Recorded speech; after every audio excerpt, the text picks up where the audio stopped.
Era uma vez a Maluzinha e seu primo Lucas, que adoravam se aventurar pela floresta próxima de suas casas. Resolveram chamar os irmãozinhos do Lucas para passear na floresta, Thales e Benício. Os quatro, então, decidiram explorar uma trilha que nunca haviam visto antes e acabaram se perdendo.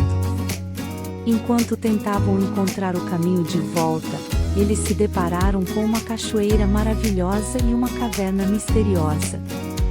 Lucas e seu irmãozinho Thales, sempre curiosos, quiseram explorar a caverna, mas Maluzinha e seu priminho Benício ficaram com medo. Com coragem, Lucas e o Thales entraram na caverna e descobriram um tesouro escondido dentro dela. Eles pegaram um pequeno diamante e decidiram que era hora de voltar para casa.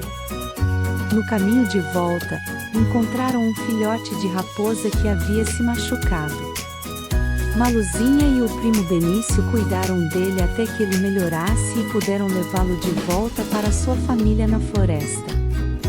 Ao chegar em casa, o primo da Maluzinha, Lucas, contou tudo para sua tia Kalinka e mostrou o diamante que ele e o seu irmão Thales haviam encontrado.